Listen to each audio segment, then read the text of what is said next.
turn it in to the auditor's office. If you'd please rise. Charlie, will you lead us in the Pledge of Allegiance?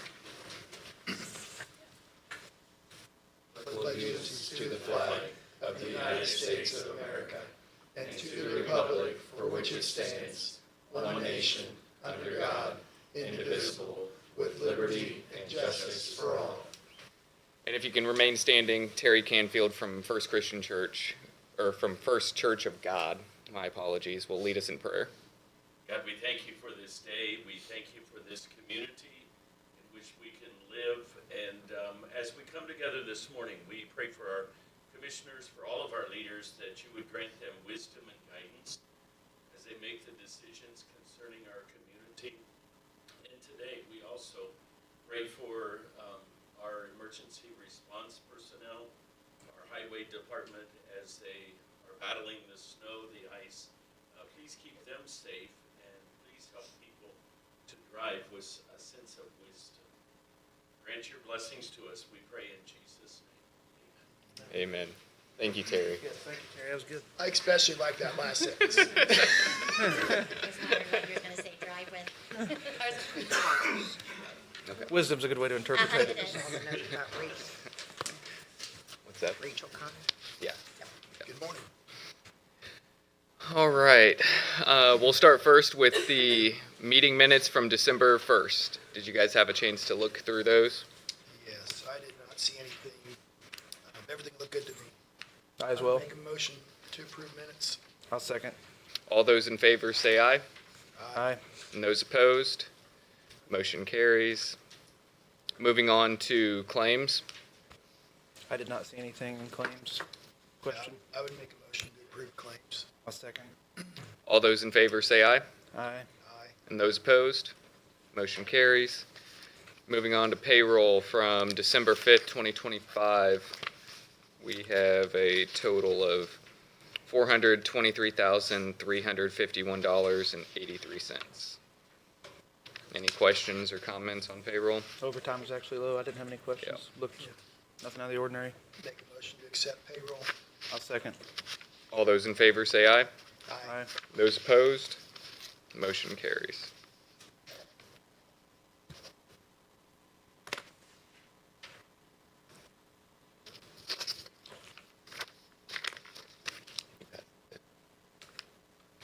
All right.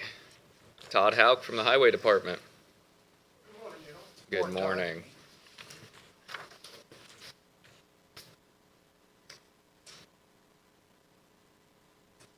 Since our last meeting, we've continued to work on our maintenance program, mowing, grading roads, bridge work, sign maintenance, patching, and this weekend we have snow man. So, been battling that, cruised around again today. I'm hoping this afternoon, he's got, maybe it might heat up a little bit, we're getting a little bit of melt off. Probably make some good headway tomorrow. For the secretary job at the highway department, 42 applications. I arranged 5 interviews, interviewed all those that showed up, and I would like to move forward with hiring Sarah Eckert. She passed all the background,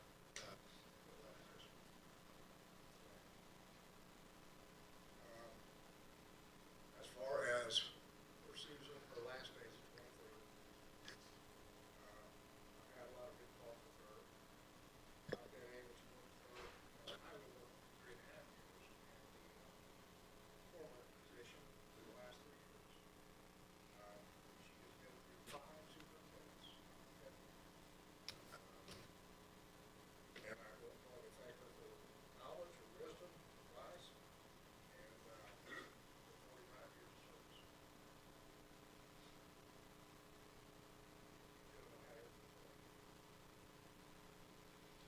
If you can just give a summary of where you think we are right now with the roads in general across the county. We're still ice packed on everything. We have, there's semi overturned on 421 South, 600 and 700. Tim's been contacted today, asked them to shut down.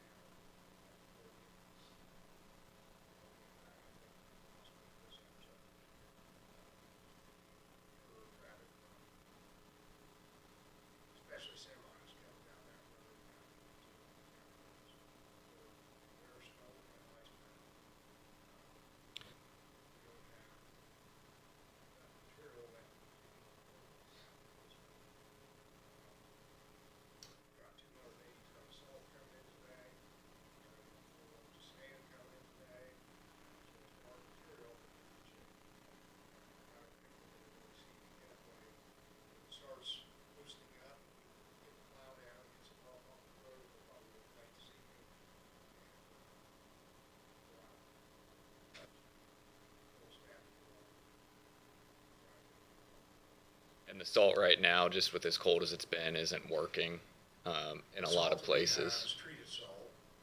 Works now.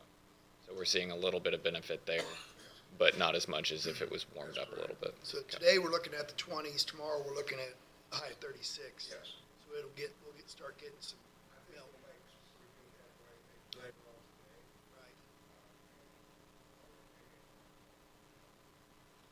I did speak with the sheriff a few minutes ago too. They're estimating that the highway will be closed at least till noon. So at a minimum of noon right now. Just as so I say it. He asked me to announce that. So 421's closed until noon. At a minimum of noon. Yeah.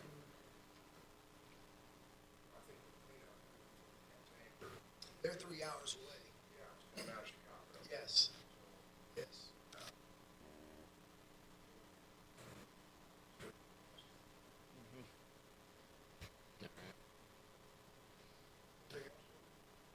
I don't have anything. I do not. Todd. Thank you Thanks, for your Todd. guys' efforts. Yep. Thanks. All right, Mike is out at the crash on South 421. So Gary, you're gonna take over for Mike now. What he was going to talk about, the tornado siren contract. He talked to, I know at least 3 companies, besides the one that he was asking you guys to approve. They're out of northern Kentucky. Talking to them, it seems like they will be able to service our tornado okay. They service tornadoes all over the eastern part of the state. For the contract, he was able to move money around in the budget. He thinks he's got about $5,000 he can afford that. But I don't know if you guys have to approve changing it from account to account or from account to council. But that will have to happen. Council. So that's where we're at with that. I don't have any more information before 21. You guys pretty much said everything I know about that. The only thing that the reason it's taking so long to get the company down to drain the truck is because nobody around here can handle gas. Everybody around here is set up to handle gas. And other than that, I think that's all I have, unless you guys have any questions. Do we need to make a decision today on the tornado siren maintenance contract? No. Okay, I think he has till the end of January. They extended that to him. okay. I think we have till the end of January. I know he's on the agenda to talk to county council tomorrow. Okay. But looking at the prices, I agree that the one he's looking at from that Carolina looks like the best. The most economical, and they do a good job. I did a little research on them. They do a lot of tornado sirens, so I feel like we'd be okay with that. Yeah, okay. Gary, can you do me a favor? We're having an audio problem. Can you see if that microphone will go forward and also if it's on, please?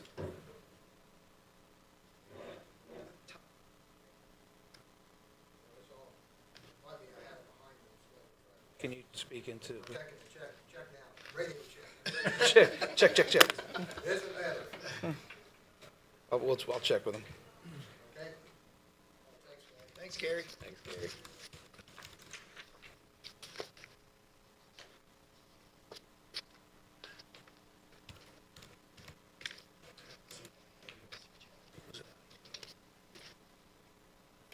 All right, up next, we'll be discussing a certificate sale. Chad, how are you?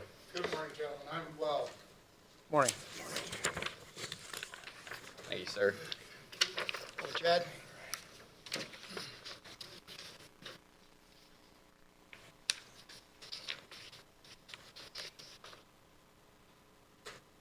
So, good morning, yes, we're here to discuss, Diane wanted to discuss holding a certificate sale. So the certificate sale is basically a nutshell, a sale. It just cleans up the properties that have been on the tax sale, and several of what you have been on the tax sale for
I was unclear of actually how this all worked, and I had a nice conversation with you at that conference, and it just makes sense to get these pieces sold and then get people putting it back into the property tax roll so we can receive taxes from. Yeah, that's a great idea. Yeah, I mean, some of these have priced themselves out of the tax sale, if you will, just because by the time you throw in the fees, the late penalties, and everything else that gets assessed on these properties for several years, they price themselves out of selling the sale, and some of these have been in there for several years, so I think that's where we're at. You guys have not held us with the sale in quite some time. It's a good tool for Makes counties to sense. use to help with that. It makes sense. It costs the county virtually nothing. The only thing that the county expense is the advertisement. You guys already technically hold certificate to these properties because they went through a tax sale here. They did not sell in the tax sale that was here, so the commissioners hold certificate to those properties. They're already yours. You can exercise your right to take them to speak. That is an option as well. If you had a purpose, you had CRDC or something like that would fund these properties, you have the right to take them to speak. If you do go through that process, then there's several steps that you can follow. If you decide to do that, we're happy to help you do that as well. We have some notifications 2 times, so it's just like any other fire. They're the county, just like John fire out here at the tax. So we're happy to help. That's the decision that goes down. As far as our fees, we charge 15% off the top of this. So there's no flat rate fee. We give all of those years worth of fees that we have assessed to those properties, they go away. And if it sells for $100, we make 15. So these are not money-making ventures for us as SRI. This is a help to the county. That's what we're here for. It's not a big money-making venture. It's just that you guys don't make money, we don't make money, we sell some money. Yep.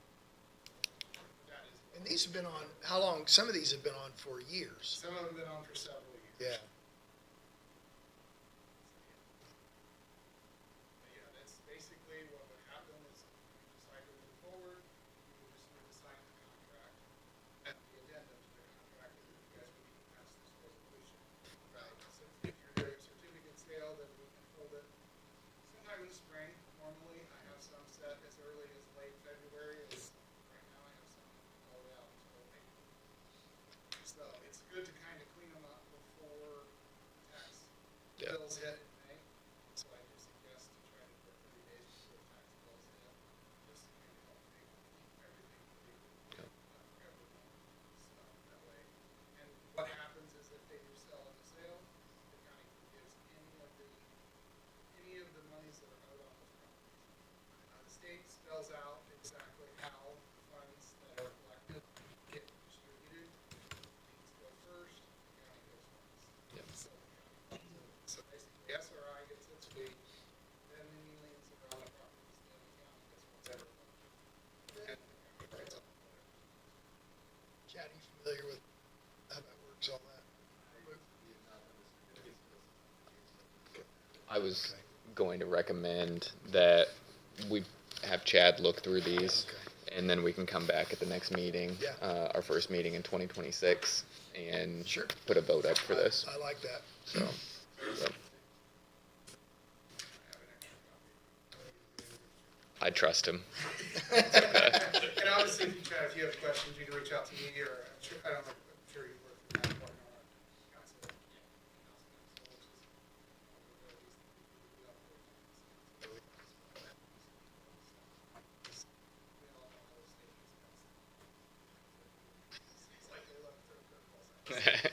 All right. Very good. Well, Gentlemen, what else Chad, can I answer? Thank you. I appreciate you coming down and giving us some info and Yeah, guys. the documentation and everything. Perfect. All right, well, if you guys have any questions, please feel free to reach out, and thank you for your time. Awesome. Thank you. Thank you. All right, up next, we have Community Corrections. Jeremiah, you're here for Abby? Yes. All right. Thank you, sir.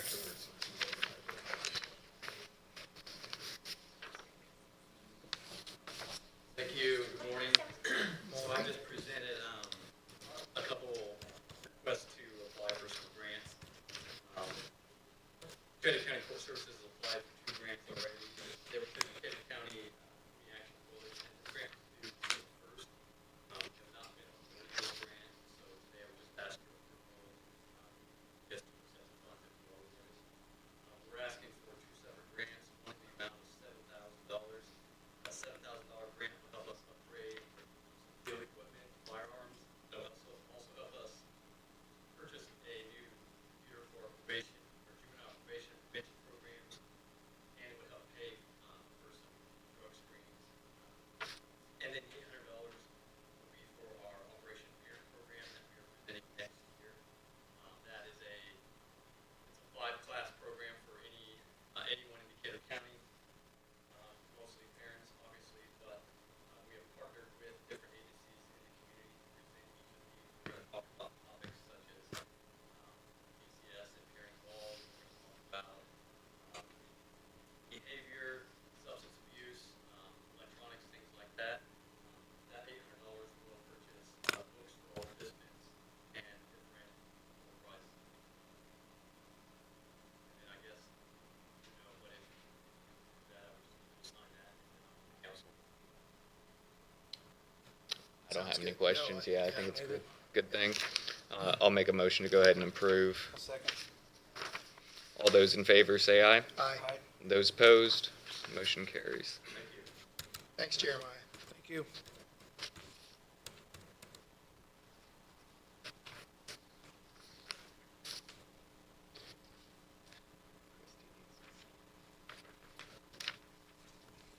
Doug Westerfeld from the APC. Good morning. Good morning. First items I have, I've got 5 petitions that need to be approved by the commissioners.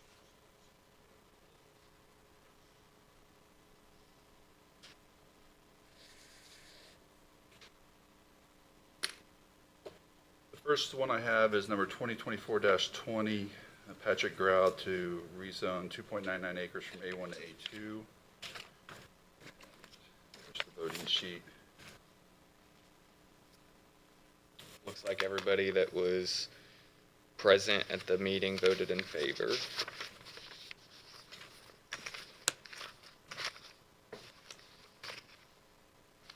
That's to build a primary residence.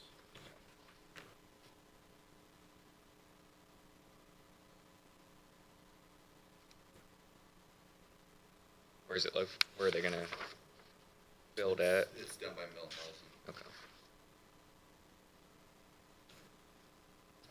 right outside of Milhouse. So on this form, it still had the 2 prior commissioners, so you guys can write your names in Okay. there as well. Any discussion about 2024-20?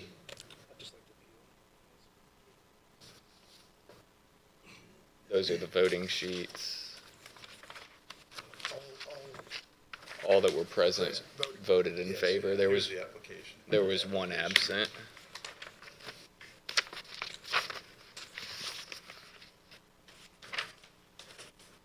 I just like seeing setback requirements, stuff like that, make sure everything is passed.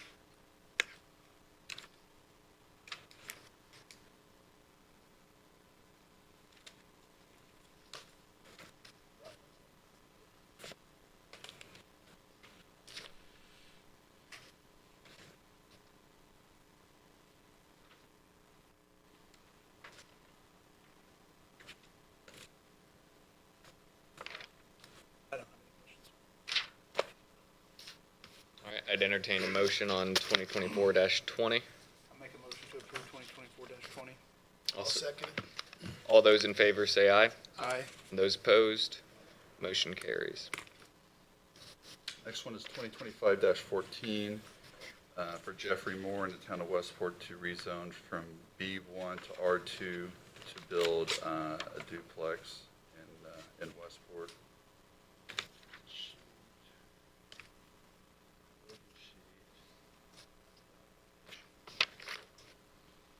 It looks like on 2025-14, everybody present voted in favor. No one voted to deny the petition.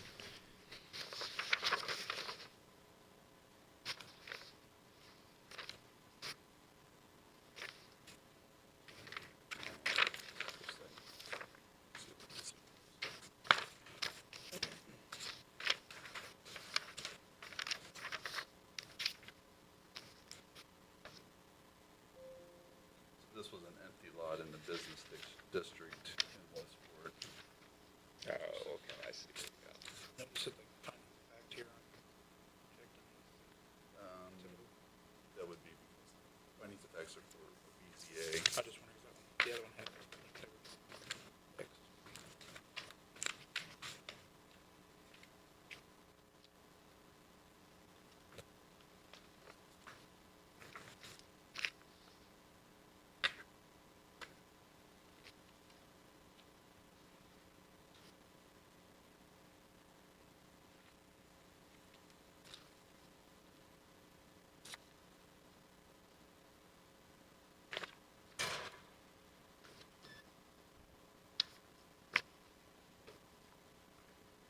Any discussion?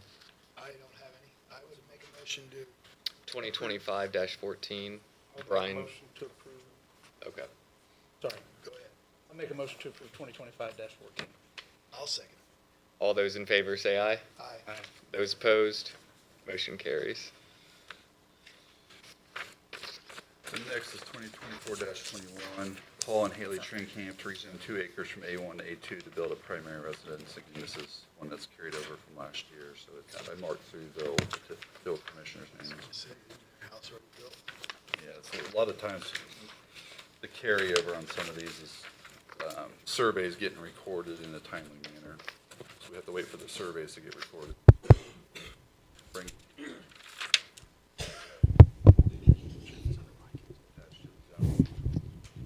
All that were present voted in favor on 2024-21.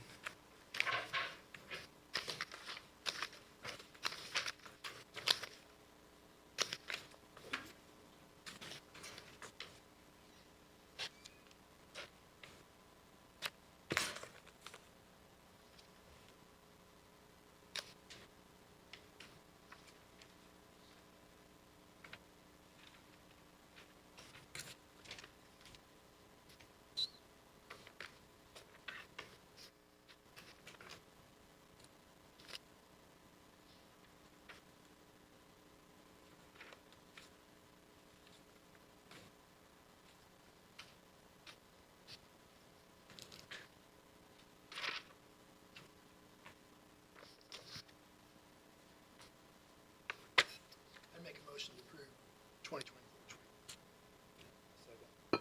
All those in favor say aye. Aye. And those opposed, motion carries. Next is 2025-16. It's for Tina Watt to rezone 2.5 acres from A1 to A2 to build a primary residence. This is over by St. Paul. Where did she start the application? There we go.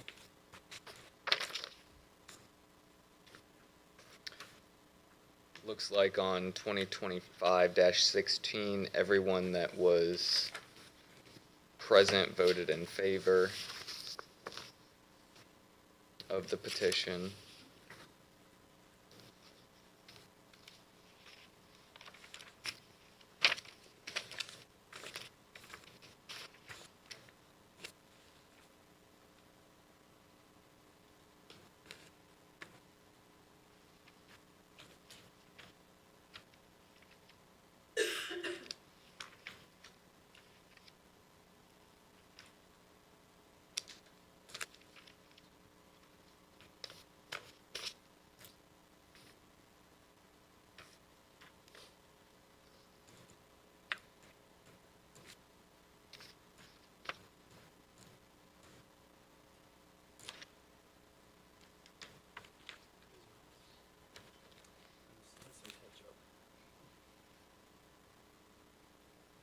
I make a motion to approve 2025-16. I'll second that motion. All those in favor say aye. Aye. And those opposed, motion carries. The last one, 2025-16, is for Brittany Warren to rezone 2.99 acres from A1 to A2 to build a Hold on. primary residence. This one was 2025-16. The Y,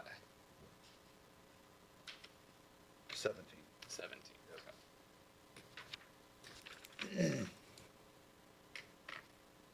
2025-17 for Brittany Warren to rezone 2.99 acres from A1 to A2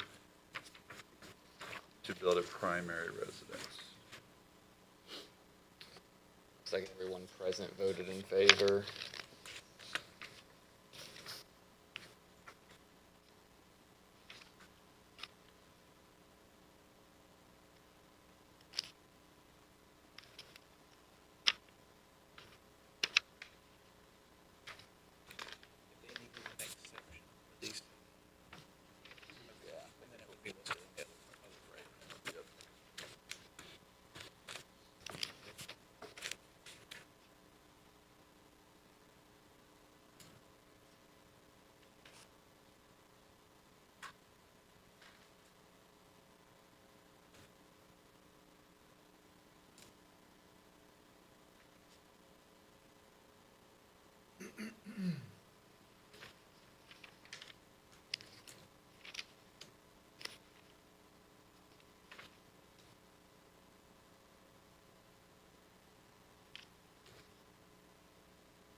Make motion we approve 2025-17. Second. All those in favor say aye. Aye. Those opposed? Motion carries.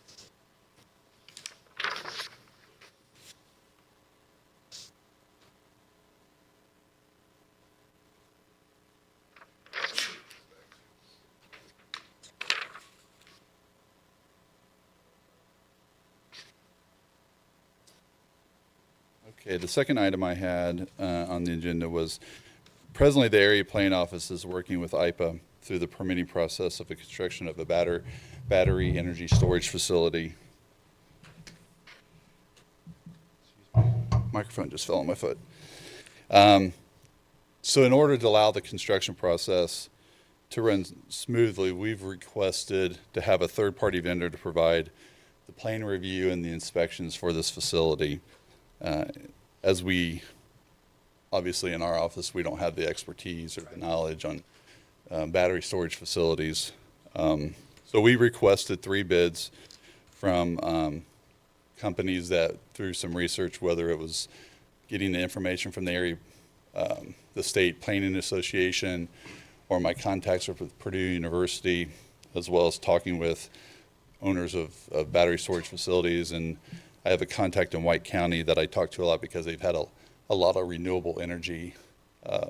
They've had 2 battery storage facilities go in and other renewable energy, solar, stuff like that. So we came up with Commonwealth, Foventus, and Burns and Mac. So they provide these services. We provided or asked for proposals for each one of them. Foventus already had a conflict of interest. They're already working with IPA on this project, and Burns and Mac was not able to meet our timeline. So Commonwealth was the proposal that we were left with. So through the process, the county is going to act kind of like a pass-through for the expense. IPA has verbally agreed to pay for those expenses. We don't have that agreement yet, but through our discussions, we felt like in order for them to get the project through efficiently, that was the best opportunity for them to do that. So I'm just here to kind of give you that information.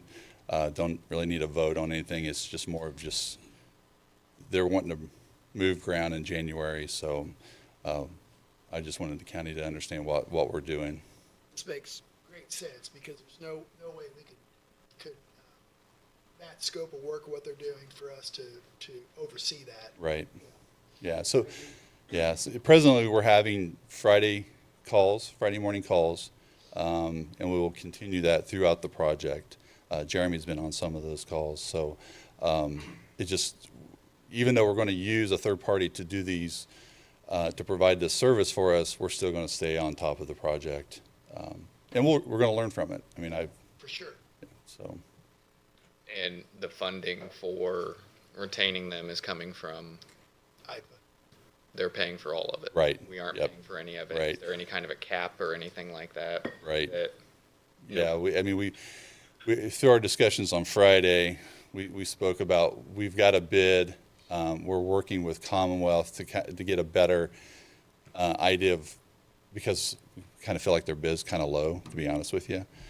Because Foventus has a conflict of interest, but they still provided us with a proposal just to kind of give us an idea of what they would look like. So their costs would have been more expensive than Commonwealth. So we've asked Commonwealth to come back with not only what their cost is, but in their present proposal, they're saying going out to the project like once a week. Well, maybe we need somebody to go out twice a week. So what's that hourly rate for somebody to do that, to do that extra work, so that IPA understands that? The contract that I see here is just the total cost. Right, Breaking it out of the hourly. right. So, so how the funds will be, how that will all be arranged is we're still working through that. When do we need to move forward with this, Doug? We are, We're gonna break ground in January, that's 2 weeks. yeah, Commonwealth sent us an agreement, which is actually attached to that document that I sent you. We've already red inked it through myself and Tim Ortman and our attorney, our APC attorney, and we're sending it back to them. We're hoping to have that agreement with Commonwealth finalized by the end of this week. So probably in 2 weeks. Next meeting. Yep.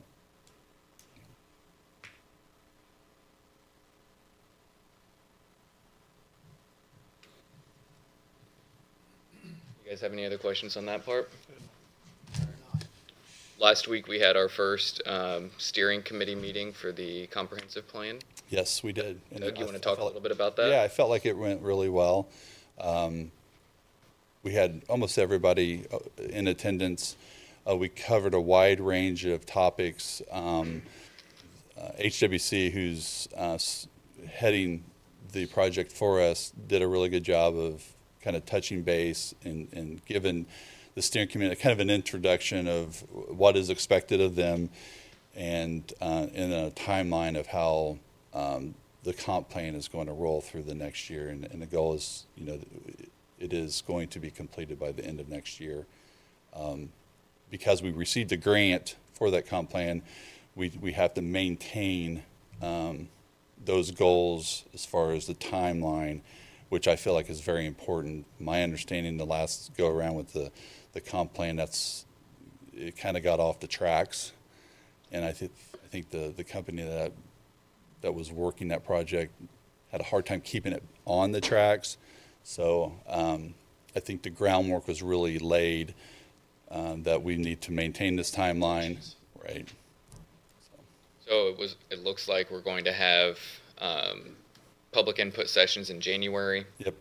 And then another public session later in the spring.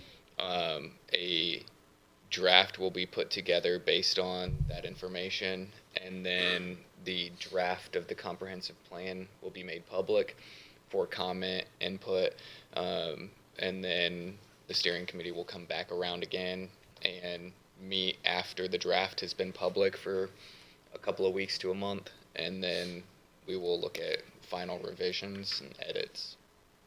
I think the one thing I took from the meeting is the comprehensive plan that we have in place it's a good comprehensive plan. I mean, it's worked well for our community. It just needs to be tweaked because with anything, topics change, things that are important to our community change, but the comprehensive plan that we have in place did lend well to us. For the public, when was the last time we did the comprehensive? 2017. 17, so 8 years. Mhm. Yeah, things change in 8 years. Yeah. And the one before that was 2008, 2009. Okay.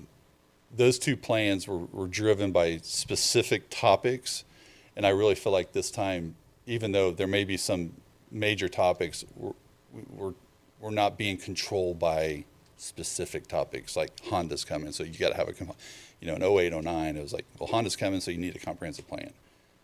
So we're not being driven by any specific topic.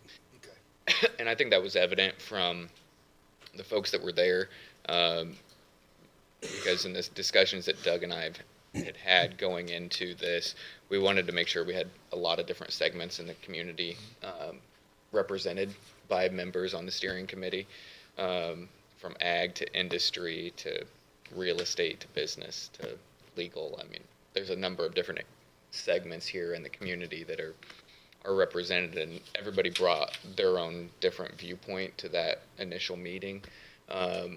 And they want to see things preserved. They want to see some things get better. So it was a good meeting. Yeah, and everybody, a lot of times when you have those committees and you have that first meeting, it can be, some people can dominate the conversation, and I don't feel like anybody really dominated the conversation. It was conversation amongst the whole group. Do you have anybody on the steering committee that did the 08? Three. Three? Yes. That's Mhm. good. Yeah. That's good. So you have some historical, Exactly. right? Yeah, and I felt like that was important. Good, good. All right. Very good. All right. I forwarded that to Chad just to have him look over everything. Okay. And we can get that on the agenda for January as well. Thank you, Doug. All right, up next, Chris with the Parks Department. Morning. Good morning. So we are, or you should have an easement, that hopefully got, perfect. Just got sent back to me about 7:55 this morning, but REMC, we are looking at adding some more electric out at the complex, close to the new concession stand restroom that we're adding out there, just because we're out of electric out there. So, they did accept all the, red lines that Chad proposed back to them. So I just need proposal from you guys or acceptance to send that back to them.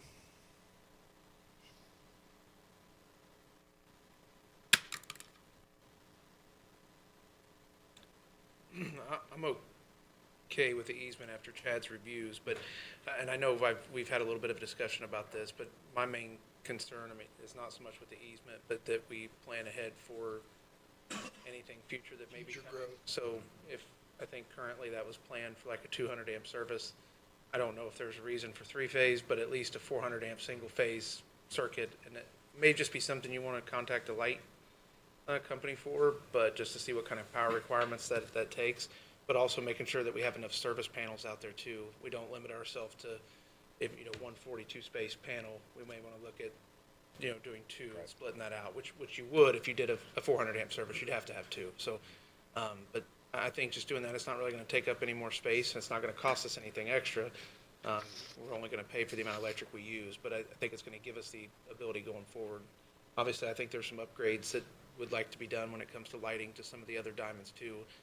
So at that point, it may be a thing where we'd want to switch where certain lights are fed from potentially, so I think it'd be good if we had extra conduits stubbed out of that new building, put a bigger service into it, just in case there is something in the future. And folks, Okay. So they are going to put 400 meter base amp in there. They are going to do. Yep. Yep. But and then just again, if there's some extra, just a couple, 3-inch conduits or several extra conduits that are just capped, just so that we can, for anything in the future. I'm positive there'll be more things that arise. folks that haven't seen the diagrams or been in the email chain here, just kind of describe what exactly it is that, where it's running and just things like that for this project. Rob, actually, do you want to do more? I know you've dealt with more. So yeah, there's a transformer just to the north of the property, there's north of the complex there, that's the property.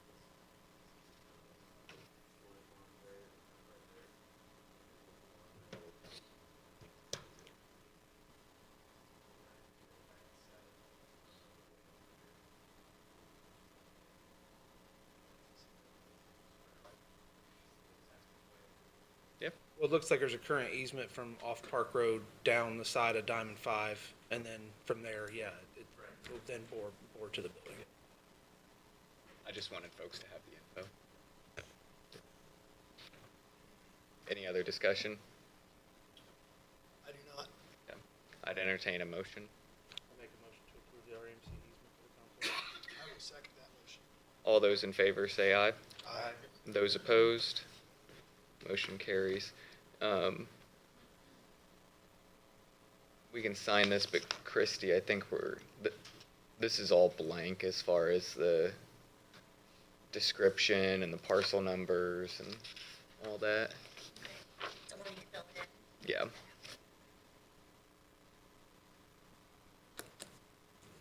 I will agree with Gabe. I definitely want to look to the future. You know, make sure we've got what we need out there. Don't be short-sighted.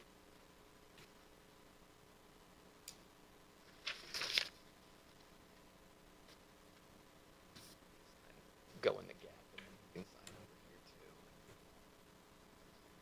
too. It just go a little bit further over so that we can just go like here, across that way, and that way we're all just kind of on there because there were only 2 spots for.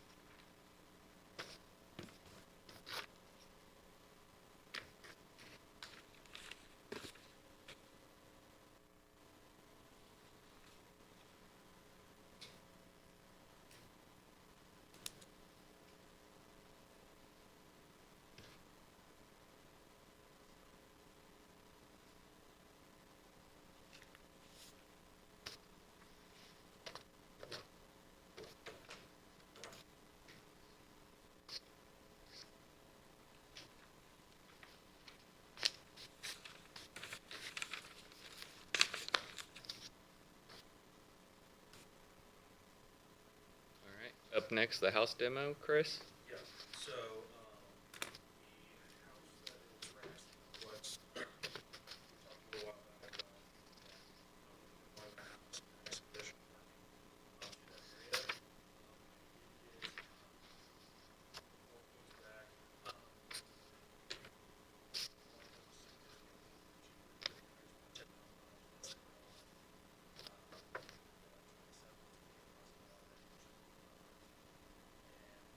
Allen Transport, same work. I'm recommending we go forward with the 300 units of price right now.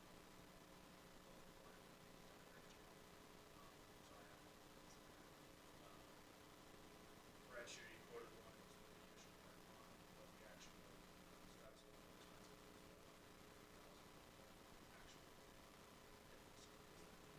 So I'm just recommending go forward with maybe, And are these funds coming out of the Parks Department's budget? So we're looking at Allen's Transport at 18,500, CRF Roofing and Restoration at 27,400, Herbert's Excavating and Hauling at 27,500, and then we had Shooty with the 28,000 for the demo. Do we have a motion? I'll make a motion to approve Allen Transport for the demo of the house complex. I'll second that. All those in favor say aye. Aye. Those opposed? Motion carries.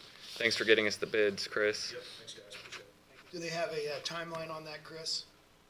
Allen's? Not yet, they're still working on our stuff out there, so I will give them Okay. pictures of our stuff. Has Centerstone removed the gas meter yet? The gas meter's supposed to be 22nd. Okay. All right. Thank you. Thanks, guys. All right. Are you Rachel? How are you, Rachel? Very good. I am both with you this morning on behalf of my client, Ivy Power, which you've already spoken about. I have the addendum to the road use agreement. There is an executed road use agreement for this project already, which was approved in 2024.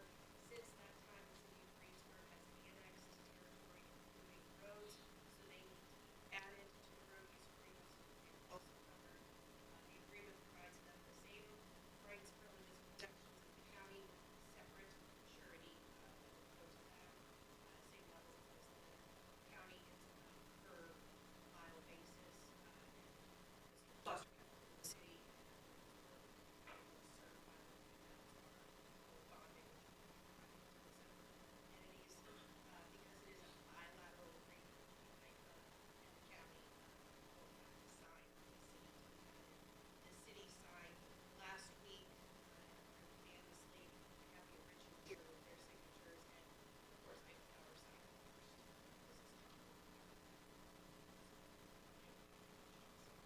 we had Chad look at it as far as any of the rights and obligations that were contained therein in the document. Nothing's changed from our perspective, from the county's perspective here on being covered for construction, operation, and potential demolition. Very good. So, you know, any discussion, any questions? I have none. I'll make a motion that we go ahead and approve the amended contract. All those in favor say aye. Aye. Those opposed? Motion carries. That to you. All right. And also, I just sent a quick note to IPA letting them know that we've had a question about cap on reimbursement. They don't reimburse. Okay. Okay. Given that it's been a public bidding process, Yep. the bids are comparable, they don't believe there's any reason to cap it. Yep. That's- Very good. We had ran into an issue where we had our representation or consultation with a firm capped at a certain amount, and we went over. So that was why I was inquiring, Yeah, that happens. because I would prefer not to have to pay additional money for something. I noticed that on this agreement, do you have to get the council's agreement as well? Yes, and I have that. Okay. Yes. Tomorrow's meeting. No, they signed They've last already week. signed, Mhm. okay. Well, it's city The council. county, City oh, council. I'm sorry. Oh, no, I'm sorry. The county council I'm is not a sorry. signatory. Okay. Yeah. And as I'm looking at this, I see the city, okay, I got it. Thank you.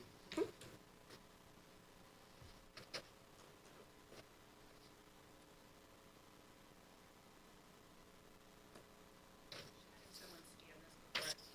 Yeah. You can, I'll just wait for the end of the meeting. I'm not in a rush. or you can go down to the auditor's office. I'm sure somebody in there can help you as well.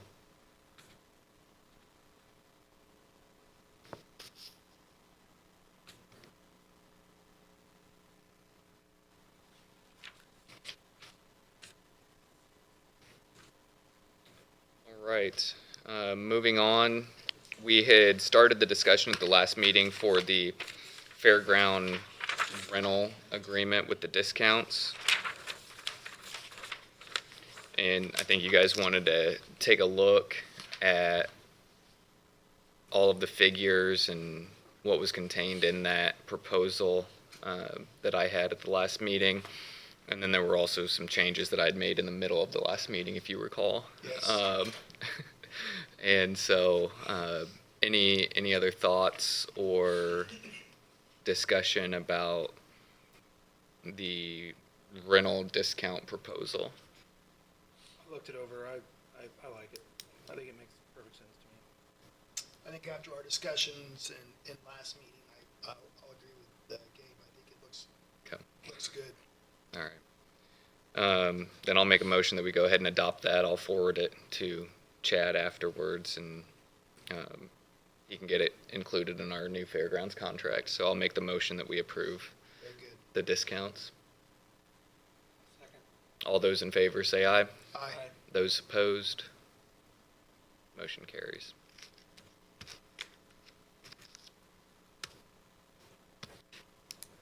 All right, Mike Sefton, Inclusion Baseball Diamond. All right, so I'm here to introduce Mike. He's been working on a pretty cool project. He's been wanting to do this for quite a while now. Project that he's working in conjunction with the Parks Department. Parks will have full oversight of the project during this. But I'll let Mike explain kind of what he's doing. Yeah, pretty cool project. Well, thank you for welcoming me here today. I had this idea of an inclusion baseball field 17 years ago. Wife started working in the DRC at the elementary.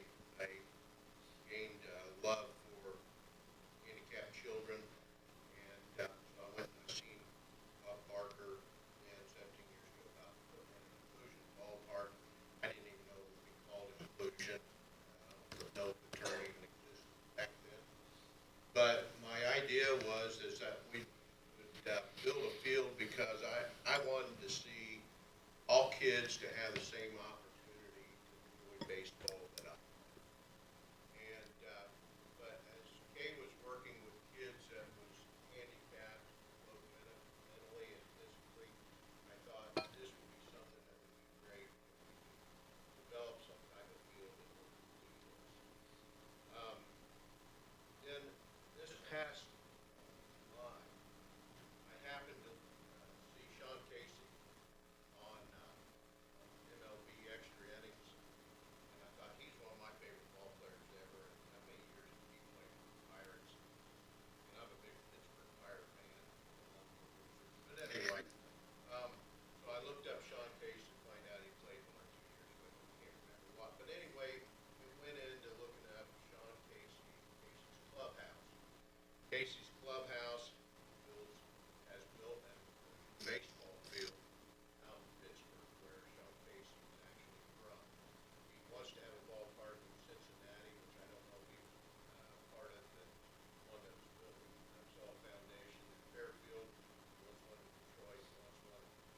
Boston, I believe, is where he played Pittsburgh. So Pittsburgh is his hometown. So I got on the phone to call Sean Casey. I actually could get through to his number one right-hand man, Jim Gephardt. Did some research on what it would take. We've been emailing back and forth. He says, you're not going to believe this, Mike, but the guy that builds the best fields in the country lives in Cincinnati. His name's Eric Schmidt. And he did work for the Nupsall Foundation. So I called Eric Schmidt, and he says, I've got a friend down in Greensburg. His name's Brandon Bridges. I'm just telling you kind of what the rabbit trails have been all about. It's been unbelievable to see how one thing leads to another, leads to another. But just to give you an idea, the field at Casey's Clubhouse in Pittsburgh last year catered to 70 different zip codes for special needs kids.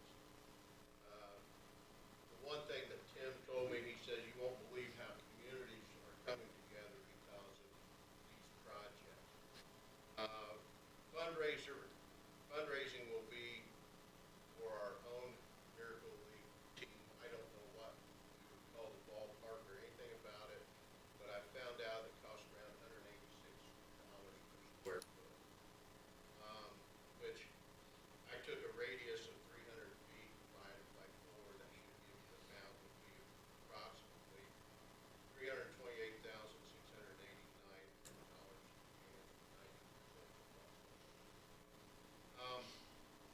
Our own dream team to make up this, to work on this is, I put together about 8 people.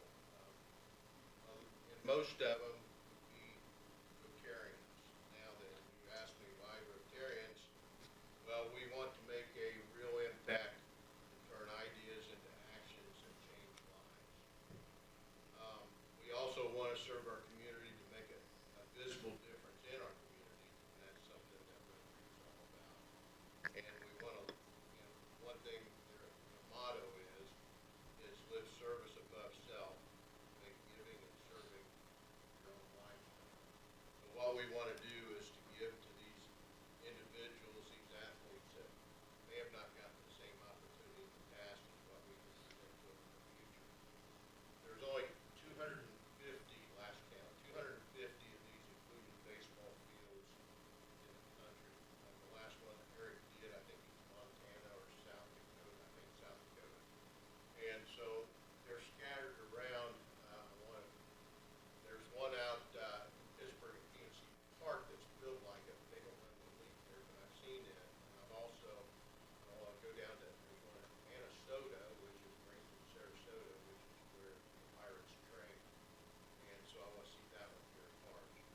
But what we wanted to bring is the idea of, to the commissioners, and I'm sorry if I went out of order, because the first thing I did was that I wanted to first take it to the Rotary Board to see if they're interested. And I didn't get any pushback at all. They all thought it was great. So then there was a program that fell through at Rotary, so I thought I need to at least bring it to the Rotary, see if I get any pushback there. I'll tell you, I've probably told at least 50 people about this idea. I've only had 2 pushbacks out of 50. I'll take those ones. So I guess I'm kind of, I'm just the old country boy here with an idea. I've got people surrounding me that's much smarter than I, and I'd rather give them a little bit of time to tell what their ideas and plans are in Rob, Chris, and Jamie. And I'd like to bring Jamie up here, and then basically what we need to do is have the commissioners say, you know what, it's okay to give you a space to build this ballpark. But I can see, if Pittsburgh can have 70 zip codes represented to come into their ballpark, we ought to at least get 35. I think we're in between Cincinnati and Indianapolis. Our location, I don't think would be better. If you ever been around Pittsburgh, I would just try to stay away from that place because I wouldn't want to drive there. So, anyway, Jamie, you want to come and speak for a moment? Good morning, everybody. Morning, Jim. So like Mike is saying, the idea, yeah, was born about 17 years ago. And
as quick as I can.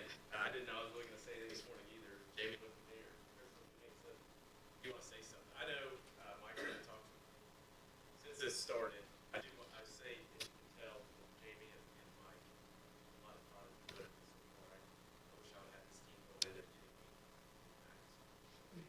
They put a lot of thought into it. It's a good team and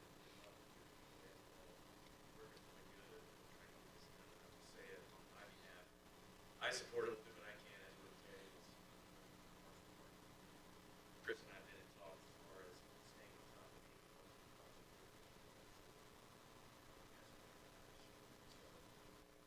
other than that, I mean, there's some other things like with Ryan is our president, some things I want to get with him on as well as with the PDCs, kind of get a whole on how the economic impact of that that's a big deal. Where this should be located, how many folks would be working set up first in the region, closest to the guys who work in Columbus, Ohio. Somewhere around there, Fairfield area, so we're talking outside Cincinnati, so we still have, you think we had a 2 hour area circle in Central as well. Yep. Other pros than that. Not only that, it would serve our community well.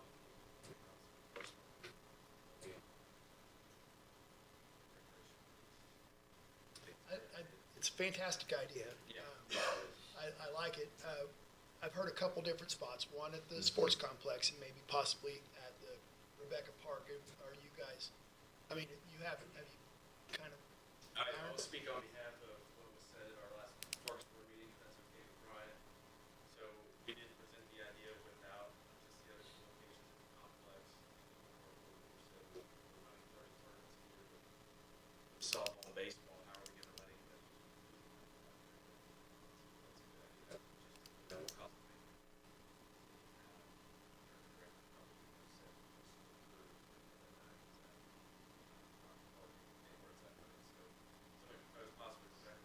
Chris came with the idea. That was really good. Yeah, we work out there already. Utilize from all the get. Obviously, there's parking out there that should help. Definitely like to see what your guys' questions are. I like, initially, when Mike and I talked, we talked about out at the sports complex, but then I heard, maybe at the Rebecca Park, and that does make sense to me.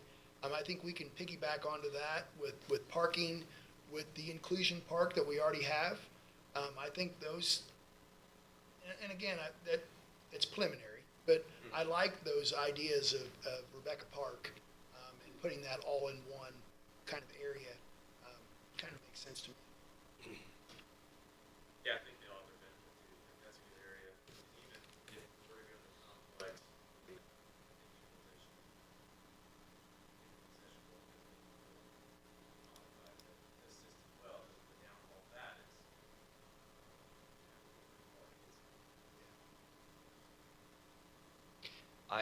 my initial reaction on placement of the facility was at the Ball Diamonds, just to have a central location for that. But the business out there was my very first, or pretty much my only detraction. The amount of people Yes. The fact that what we saw with just 4 diamonds, and then what we saw here at the end of the year with a 100-team tournament coming in, and that being the reality going forward, that's my biggest concern for putting it out there. My next concern with moving it out to Rebecca Park is just the safety aspect and the longevity of the facility. Because I'd hate to see it locked up all the time, but at the same time, it'd be the concern that it's going to get damaged, ruined, that kind of thing in that area. So I don't think any of them are things that are going to stop the project from moving forward. Just considerations. Yeah, and I think that's something we have to determine, I guess, or we have to. Yep. Yeah, it seems a little 6 and 1/2 dozen other, as far as, I like the location too at the complex. Obviously, being able to use the concession stand that's already placed as a benefit, but then of course we would then need to add like the inclusive playground piece to it. So the nice thing at obviously at Rebecca is we already have the inclusive playground, but we just have to add the concession. So it's really probably, it's probably the same modification to each property in order to do it, except for Rebecca, you know, obviously. Parking's a concern of both. So It is. I think regardless going forward, you know, we've already had discussions that, you know, we need to extend the parking at the complex more to the west, kind of running down the backside of Diamond 8 anyway. So, yeah, to me it's. The other benefit with putting it out at Rebecca is we can get some new bathroom facilities out there, I which think- is needed. I think when we look at both options, and Gabe said it, either way, we're gonna have to do some work, and maybe this is a way for us to do parking and the bathroom facilities and those kind of things at Rebecca to kind of, with this ball diamond. So both ways, I like it, and I will echo you as well, that these are considerations. I don't think it's gonna derail the project. I think project seems like a great idea. Yep. It's just working those things out. And I don't think you spoke to it. If you did, I apologize, but did you speak to phase 2, 3? I did not, that came up, yes. So- So if you guys look at what was proposed, or, you know, kind of similar how we did the complex, or three phases and stuff, honestly, And you would be looking to use, before you explain 2 and 3, you would be looking to use all of raised funds to do all 3 phases, correct? Okay. Please, sorry. So yeah, obviously Rotary. Project. Obviously, there's phase out.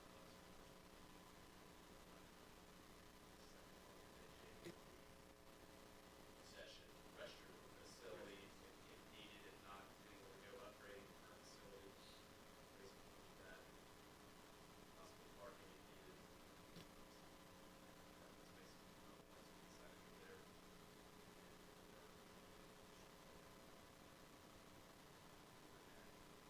That kind of thing. It's needed. Right. So is that possible in that phase? I know that there was a potential, you know, in one of the renderings here, there was a parking lot added, you know, in the rendering at Rebecca. So I guess my question is, just out of curiosity, is there assistance with parking? Like, if we don't need to do a concession stand at the complex, are we able to assist with parking and the additions, or vice versa at Rebecca, we won't need the inclusive playgrounds, are we able to kind of shift that phase to being more towards parking?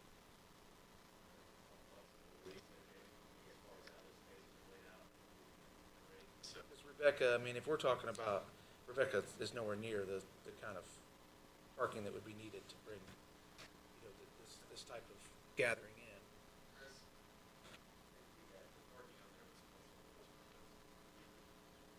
Right, that we were Yes. in discussion So- already. Yes, it was. But I It was still, last year. I still worry that even with, you know, I think this is a great thing, and I think that there's, as you mentioned, there's not a lot of these around, right? So I think we may draw in quite a bit, and I don't think that proposed parking lot at Rebecca, that's my biggest concern. That area tends to get very congested anyway, and there's really nowhere to expand, it's boxed in. So Yeah. I think that would be a joint venture between the Parks Department and this. Those are the past. So Yeah. as far as Blue Ridge goes, So I, Can you speak to what exactly makes the whole diamond inclusive. Obviously, it's a first surface that you play on. If you've been to our inclusion diamond, there's a lot of things actually, but mainly the turf surface. So if you go to our inclusion diamond, we're kind of that. I know what was handed off to them.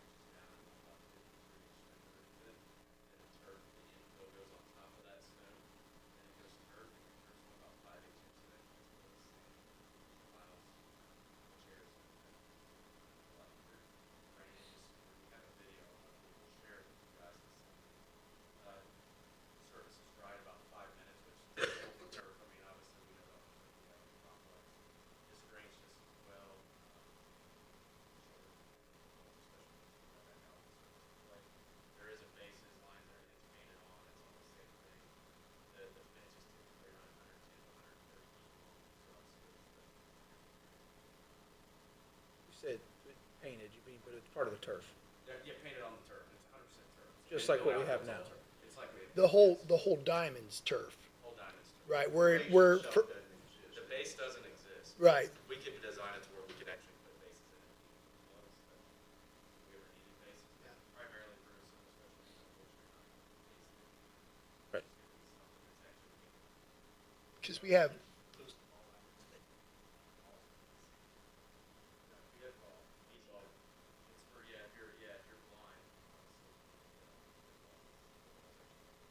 That's pretty cool.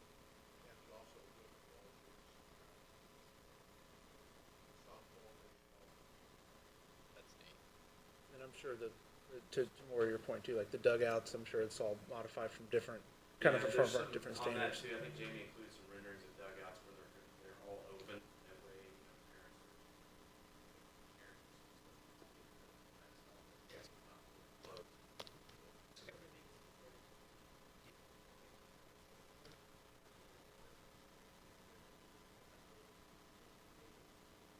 yeah, yeah. Yeah.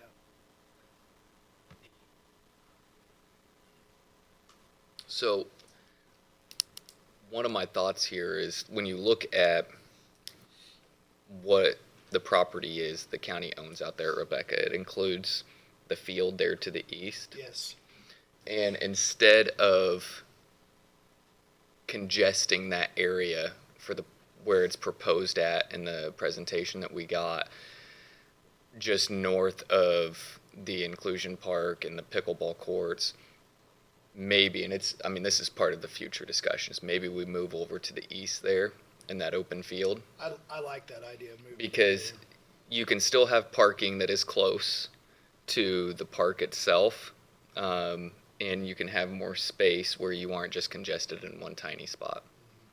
So, I agree. a thought. Are you saying, so where the proposed parking lot was, to the, across the road that ride there to where Golden Field is? Yep. Where they- Having potentially putting the inclusion diamond and parking over in that area Yes. where the field's at. Trying to get as close to the conclusion park as we Yep. can. I would be looking at like that southwest corner or that south corner of that field. If you're looking at it as a triangle, that There's kind of bottom. a shelter over there too. Yes. Yeah. Yep. But then we use the rest of that space for the parking. Yeah. Yep. Can I show you guys? Yeah, their option that we have, I updated. They have it. We have it. Rebecca? Yeah. Yeah, they was in. Oh, okay. Yeah. But that's what we're saying, like that parking area is, yeah, even though we've looked at that kind of prior, like there's just not enough spaces to, if we bring in any kind of, my point is that space may be tied up before anybody even comes in from the inclusive piece, right? We're just short on parking. People park on the sides of the entrance on the way in now. It's very, very congestion. So I'm just afraid that we wouldn't have enough parking, and I'd hate to see that happen, because that's worse. I mean, And it would maintain the green space in the park there. Yeah. Where Right. you have folks That's what I that can like about play frisbee, catch, I whatever. like that. If you put the inclusion diamond there with the parking right in there, you're losing a substantial amount of your green space there at Rebecca And Park. we have the property. Yeah. We have the grant, we have the room to move it, yeah. Just a thought. Yeah, we have options. I like that. Yes. Yep.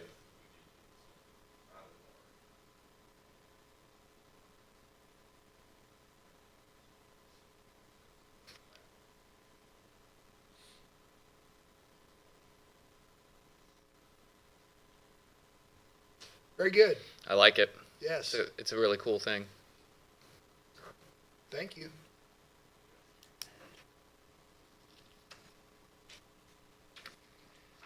Okay. Up next on the agenda is the animal shelter. Unfortunately, I'm sure most of you have heard that Mindy passed away, and as a result of that, the Animal Control Board had an emergency meeting last week to recommend to the commissioners an interim director. Their recommendation to the commissioners is that Brenda Emsweller will be the interim director.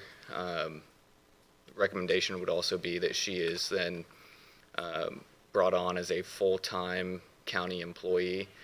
Do you guys have any discussions? Any thoughts on that? The intention is for her to be the interim director until a new director is hired. Correct, yes. I believe I think conditions. the prudent thing to do here is that we have her as the interim director for up to 90 days or until the role is filled. I agree with that. Whichever is soonest would be the wording that I would want to use. So the maximum would be the 90. If they fill the director position in 45 days, then that's the end of her interim status. She's been working in the shelter as a volunteer and also being paid by, I believe it was the Friends of the Greensburg Decatur County Animal Shelter. So she has experience in there, and it was the board's recommendation that she take over the interim role. Brenda, do you want to be, are you interested in being the full-time director, or is this something you just want to be interim? I guess I would just ask you point blank. At this point in time, it would be my preference to continue to serve as the interim director. Okay. On your recommendation.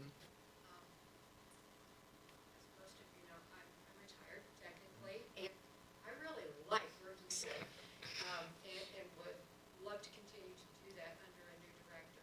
However, at this point in time, the staff at the shelter does need someone there to Guidance. maintain the administrative functions. So I'm happy to do that as an interim director, and would gladly work with the board of commissioners appoint as the new full-time director to assist them. Very good.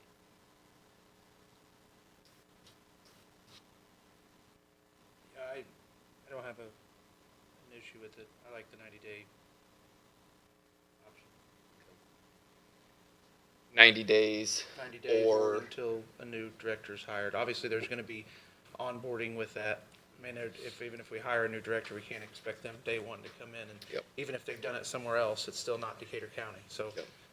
we have a certain expectation that I think needs to be upheld, which is exactly what you were intending to do. So I know that there'll be the onboarding with that, but 90 days or until a new director is hired, plus, also allowing for a week or 2 weeks weeks. of transition period, whichever is soonest. I think so. Okay, Yeah, all right. that makes sense. I'll make that motion then with those guidelines that we accept the board's recommendation to appoint Brenda as the new full-time director at the animal shelter. I'll second that. All those in favor say aye. Aye. Those opposed? Motion carries. We had also received from the board a job description. And so I will pass that along to Patty so that we can post the director's position. Did you guys have any thoughts or comments? No, On- I went through that. It makes sense, Yep. what I see. Yep. For the job posting. I'm sorry, for the job description. Anything, Gabe? No. Okay. All right, so we will get that position posted. We can post it today. All right, thank you, Brenda. I appreciate it. And thanks to the staff at the shelter. It's been a tough time period here to deal with, and they've picked up some additional hours, and it's been a tough time for them to get through this time period here. So I do appreciate the work that they do on a general basis, but then also during this period here where they've had to deal with some very unfortunate circumstances here with Mindy passing. Brian, did you have? Mike has something. Yeah, to Oh, say. I only yep. had one question, and I probably should have brought this up before Rob sat down, but can we get a tentative location? about a tentative location approval is in Decatur County.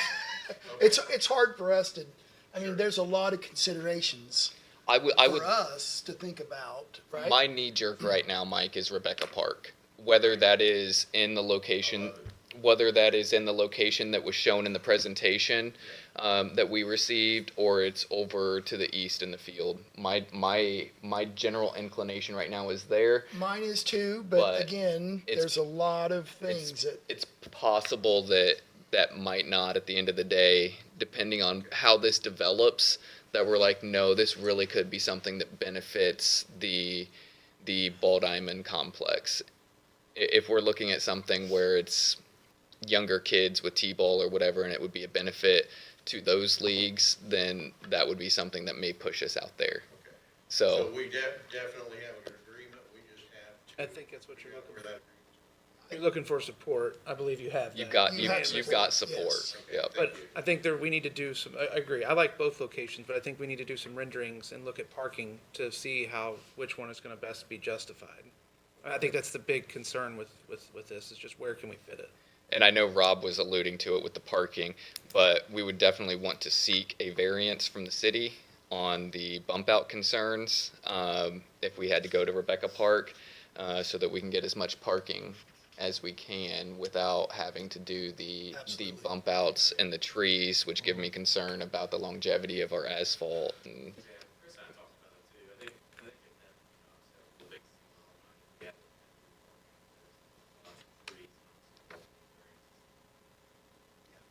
yep, yep, because that's also a price tag difference too. If Absolutely. we're having to do absolutely. the bump outs and the different design that's required by city ordinance, that's a little bit of a difference there. You've got support. Up next, Christy Lowe.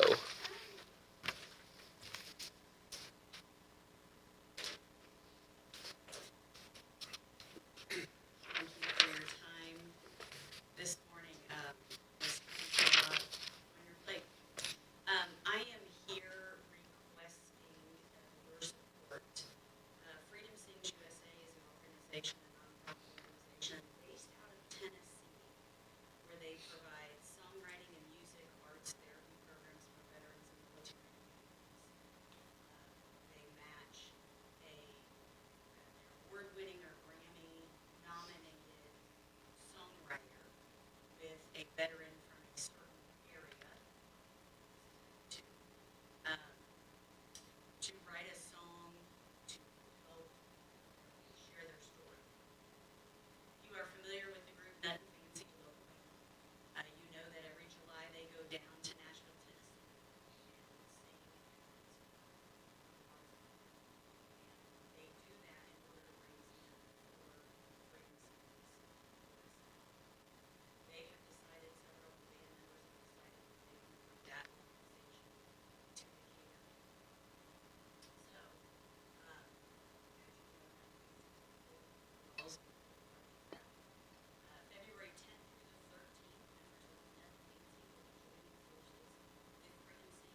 Community building. The community building, is that Mhm. what- okay. I know you guys are in the process of finalizing the contract. We are seeking this week to have commissioners that were attended.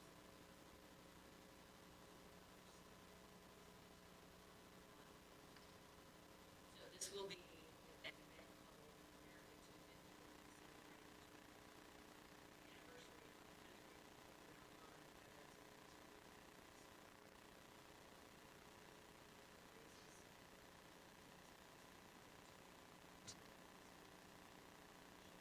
country. Will those 5 families or those 5 veterans, will they be performing there at that evening? So the songwriters. The are ones that songwriters. Do the performance, The not, s- not the veterans. The veterans but- won't be but doing, yes, oh, they okay. will be, well, unless the veterans. Can they sing? But that might not be a great thing, I don't know.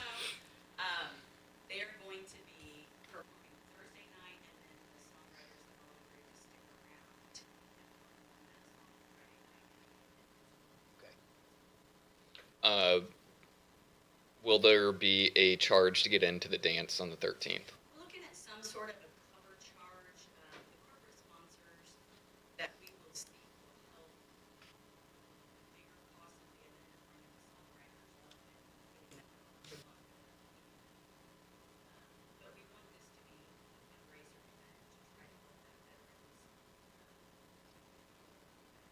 foundation provide some support to families in our area. So there will be a community. And a lot of it is waiting on your response, how you guys respond to the request. We have not yet seen the contract for the community building, right? So we don't. Okay. And so the entrance fee for the event on the 13th would be part of that pool of money that can then go back to our community here Yes, and yes. benefit The- Decatur the- County. The corporate sponsorships will, and any cover charge for the Friday night event will go into expenses incurred will be paid out through the capacity.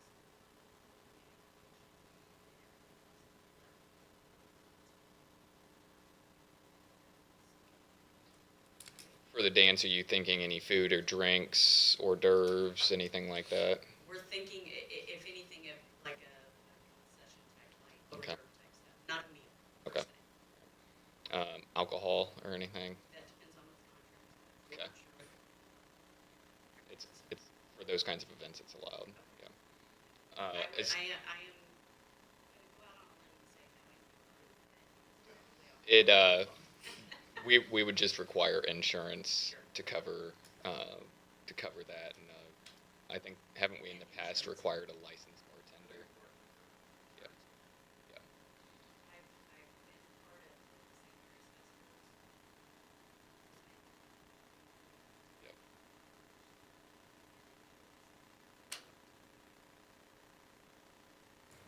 Does, one, I'm assuming Nut and Fancy is going to donate their time, correct?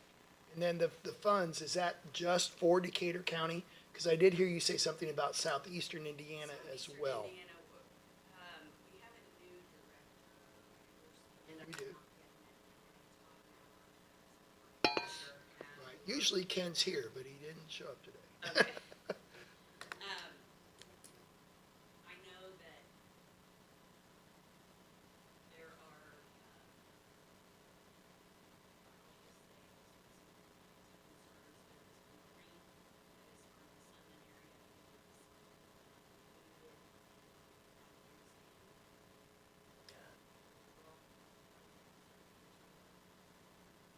Kelsey.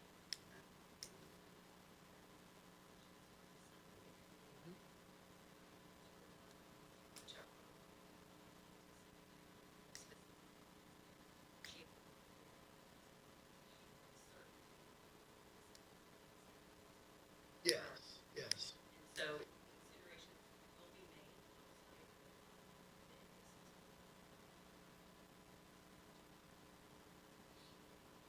I think when we discussed, doing it free or whatever, that we like things in Decatur County, that it benefits our residents when we're discussing that. Yeah, the Thought money will be process. housed with. Right.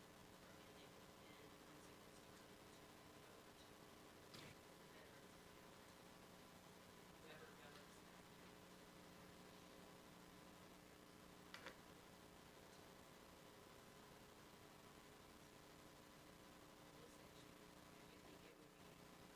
By Valentine's Day. It's a little. I do think it would be great to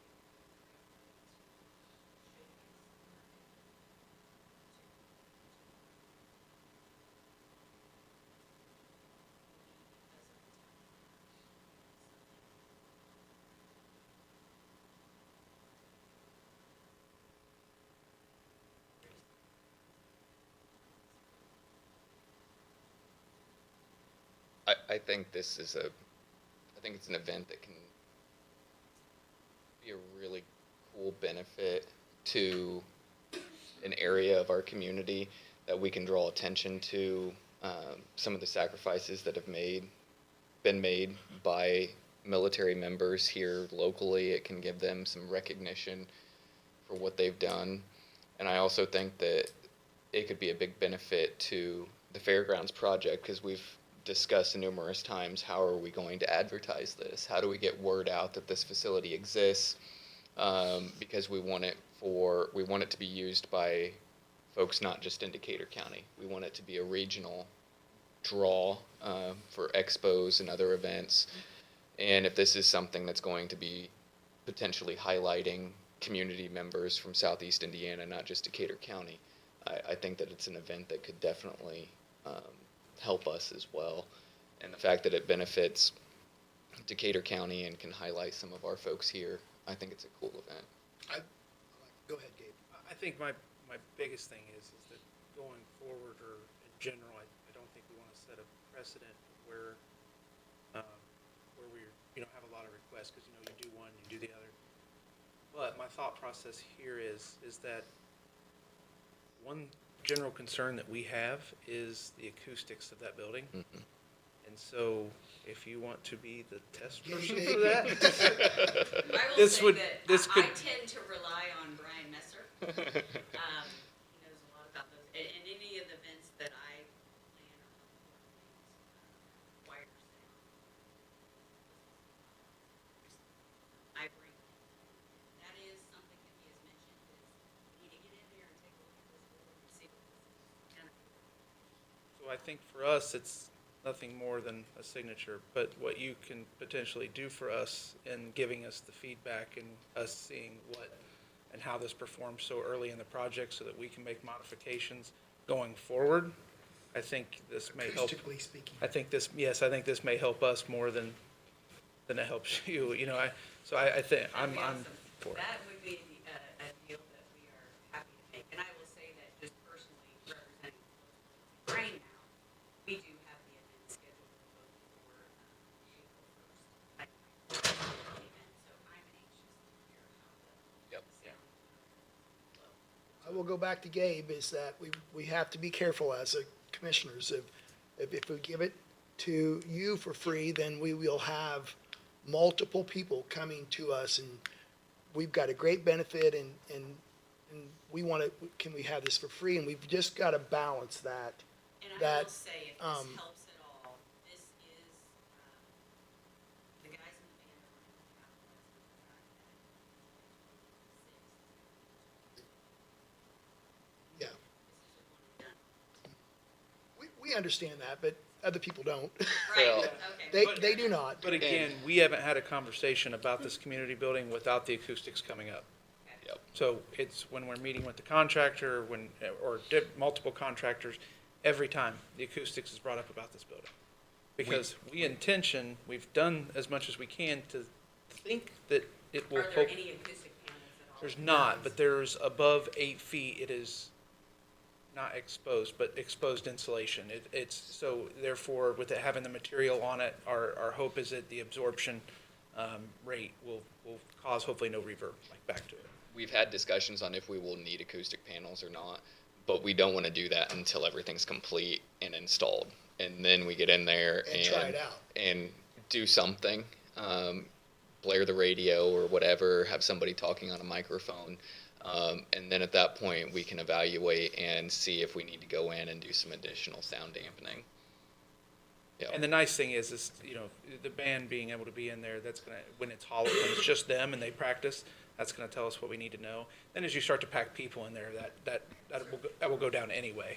But for that reason, I'm in support. I would like to test it out as early as possible. I think also, like, talking about the point here with that both of you brought up, I guess kind of one of the differences in my mind when we're giving Consideration. these kinds of considerations to different organizations is the money here is going back to a Decatur County organization. It's not going back to a single person or a single entity. It's something that can benefit any of the veterans that we have here in Decatur County. So it's not just one person's pocket or anything like that. So that's part of the consideration that I have here. When you're talking about other types of benefits or fundraisers here in the community, I think that's a difference. I'll agree. Nothing Fancy has done some really good things. And last year, I think it was 38,000 they raised just in Nashville, just in that one, just their portion. Yeah. So, And a lot of that is, I mean, they bring a following, right? Oh, There's yeah. a lot of people Yep. from this area. And they're aware that, Friday night, we advertise as well, you're gonna get that younger crowd here. Instead of happening just with each other,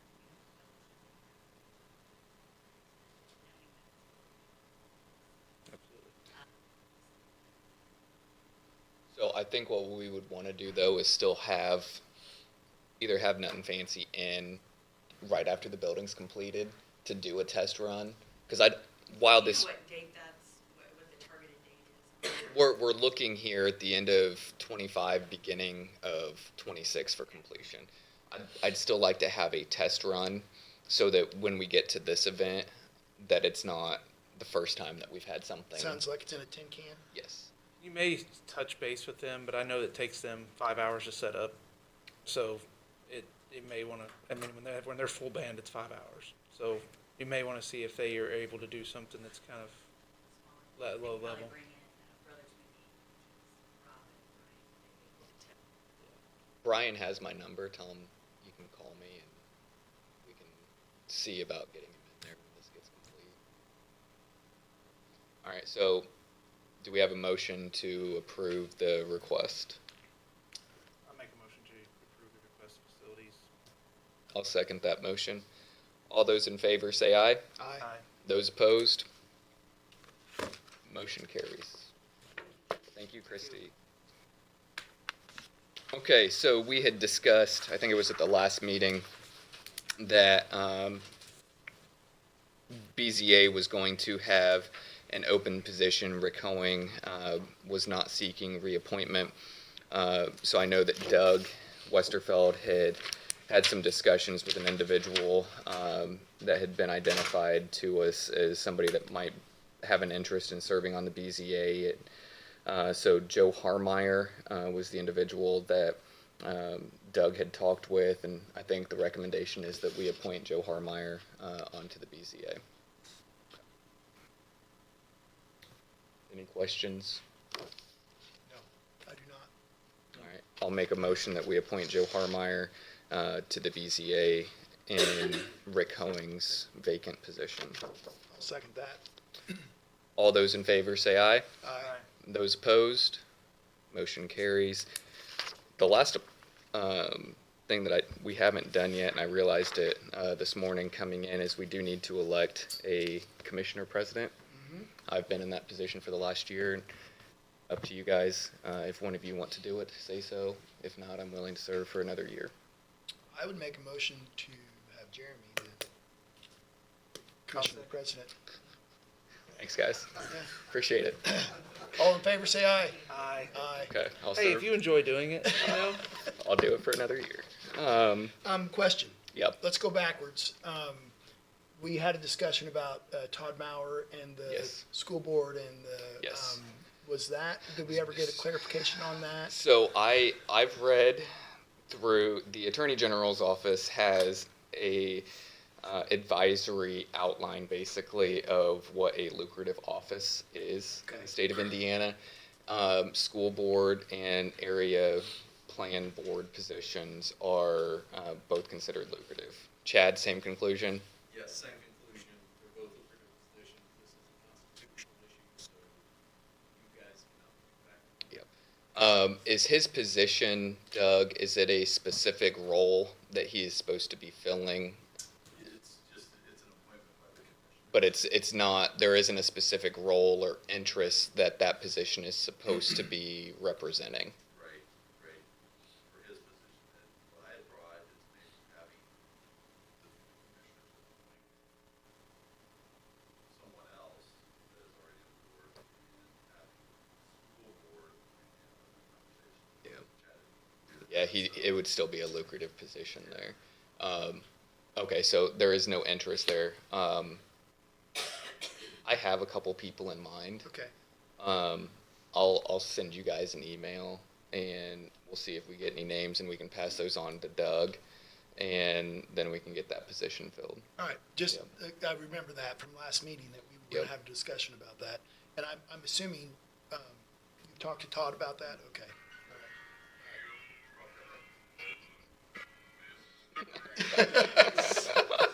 Very festive, Bill. Very festive. Oh, goodness. All right, so we'll get that done here for our January meeting. The last thing that I have here, I would just like to note, the commissioners and council have started a long-range planning committee to examine and address the assets that we have in Decatur County, whether it's buildings, HVAC, equipment, dump trucks, you name it.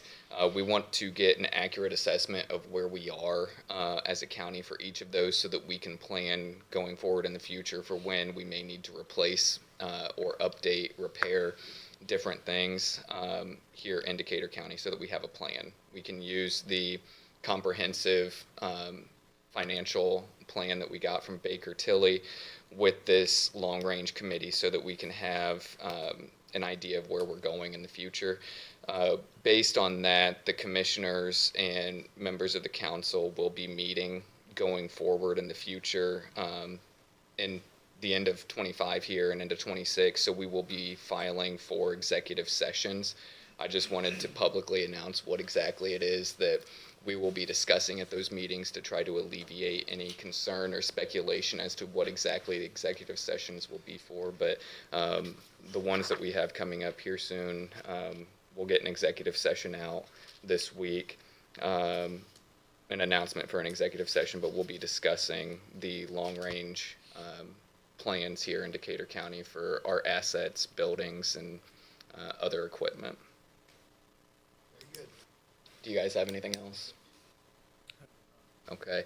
I'll go around the room, but just a reminder for the acoustics, for those folks watching on YouTube or wanting to watch it later at home, if you can step up to the mic when we go around the room, that would be greatly appreciated. So, Leanne, anything from communications? You don't have to if it's just no. I mean, obviously, it's the weather that we've been very busy with, so,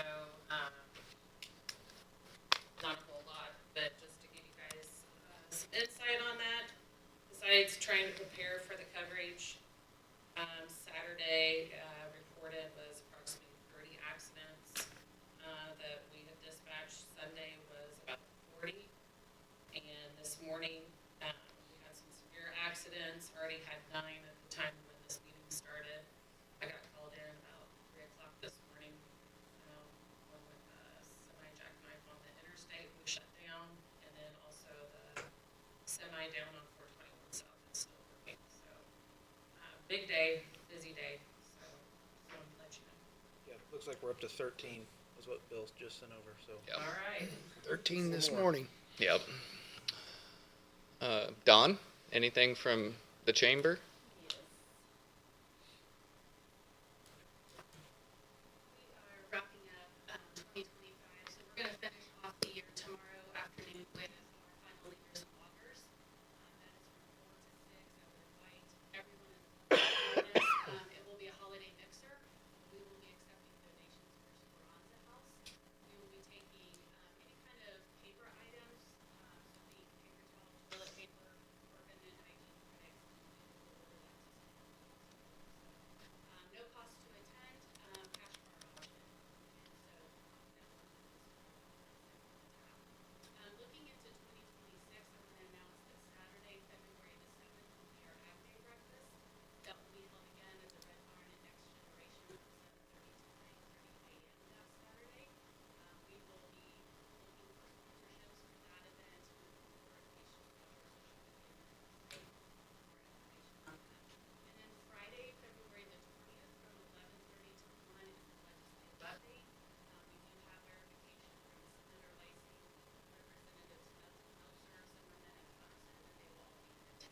presenter tomorrow for leaguers and loggers?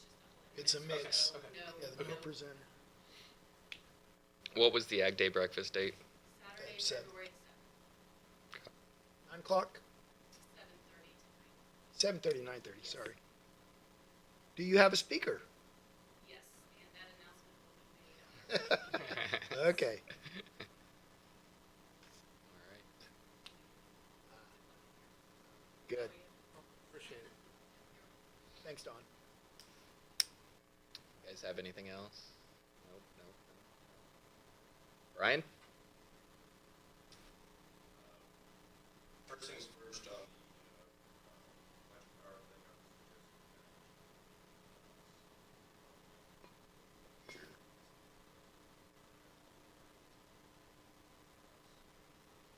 Yep.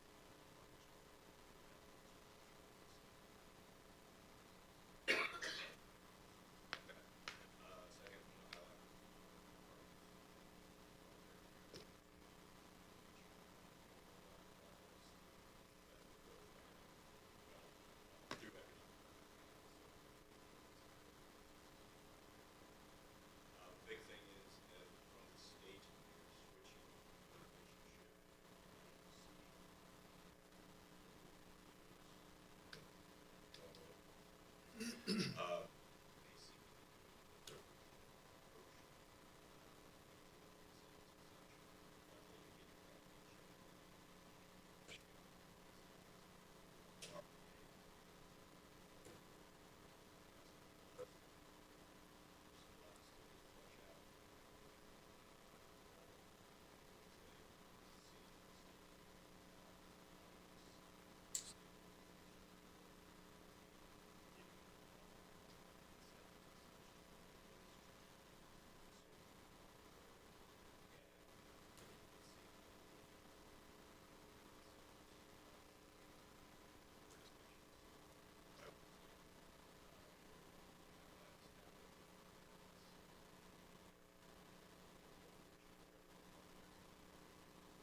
Very good. Thanks, Brian. Anything else? Yeah, Gary. I don't know if you guys have talked about it yet, maybe Blue with the county, or in fact, the yellow, Mike's got his computer with him, if you guys get me in, so I think it's gonna happen next week or something, he can go ahead and call it out. I just got a text, I'm gonna take one of the signs, we gotta put it out here somewhere, because we're not having any luck, I guess, getting the state to close this road. For traffic, yeah. Yep. Yeah. We asked for a cane, that Main Street was stop before they turn. And they said, well, they thought it was likely.